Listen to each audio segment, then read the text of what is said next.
On entame aujourd'hui notre objectif sur la conversion des unités de volume.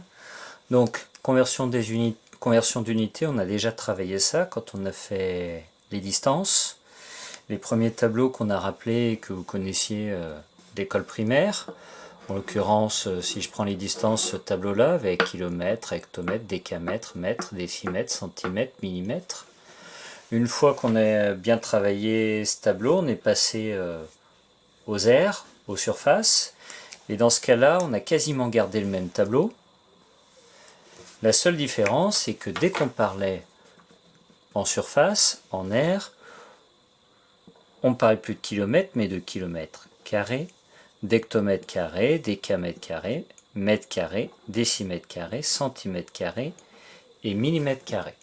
Ça impliquait obligatoirement sur notre tableau que chacune des colonnes unités était divisée en deux.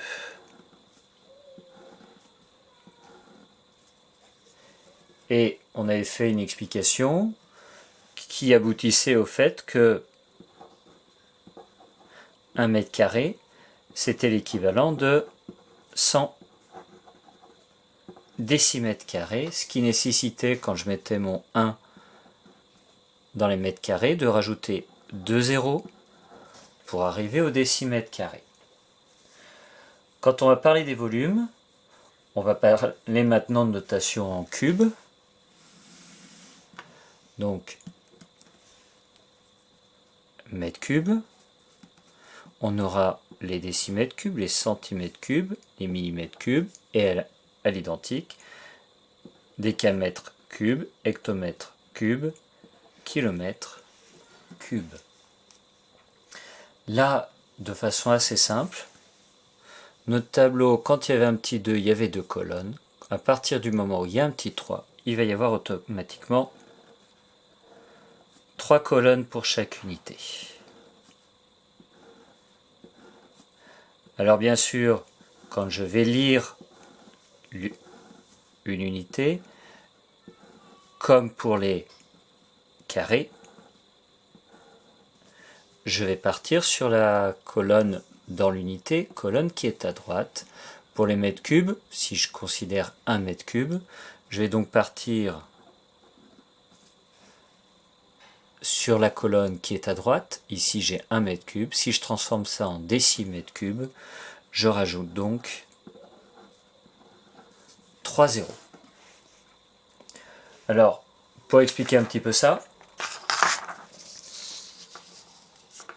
on va simplement partir de la visualisation d'un cube. Le cube que je vous ai dessiné, il fait exactement 10 cm de côté.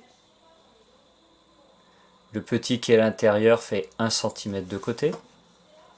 Donc, s'il fait 10 cm de côté, j'ai 10 cm dans la largeur, 10 cm dans la profondeur, 10 cm dans la hauteur. Si je convertis ça, 10 cm, c'est l'équivalent de 1 décimètre. Et si je calcule donc son volume, ça va être 1 fois 1 fois 1, c'est-à-dire volume complet, 1 décimètre cube. Mon petit cube qui est ici, c'est 1 centimètre. Donc lui, son volume, ça va être 1 fois 1 fois 1 en centimètres cubes.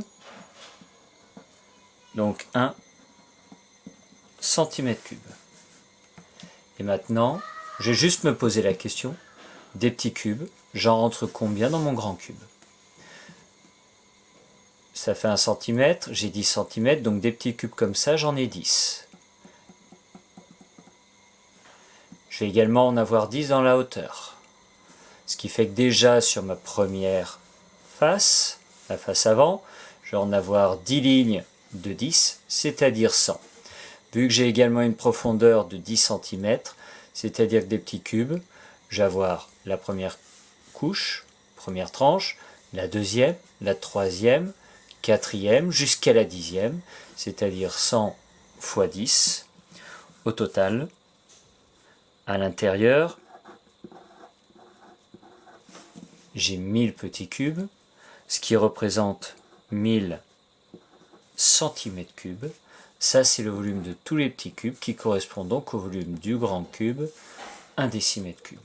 On vient d'expliquer très clairement que 1 décimètre cube, c'est l'équivalent de 1000 cm3, ce qui justifie que je dois avoir 1, 2, 3 colonnes pour chaque unité dans mon tableau. La dernière chose qu'il va falloir retenir, c'est que quand on parle de volume, on parle très rarement en mètres cubes, décimètres cubes, centimètres cubes, on parle avant tout en litres, et on utilise les litres. Il faut connaître la correspondance. La seule difficulté, c'est que les litres, ça va fonctionner comme notre premier tableau. En clair, je vais avoir les litres, les décilitres, les centilitres, les millilitres, l'autre côté les décalitres, les hectolitres et les litres, et pour chacune de mes unités, je n'ai qu'une seule colonne. Je ne vais donc pas pouvoir dire qu'ici j'ai les litres, ici les décilitres, les centilitres. Vu que je n'ai qu'une seule colonne, ça veut dire que parmi mes 21 petites colonnes qui sont ici, il n'y en a que 7 qui correspondent à des unités sur les litres. Il va y avoir une chose qu'il va falloir retenir, c'est que 1 litre, c'est l'équivalent de 1 décimètre cube. Alors pour faire simple, l'unité basique, le litre, va correspondre à une unité exactement dans ce tableau-là.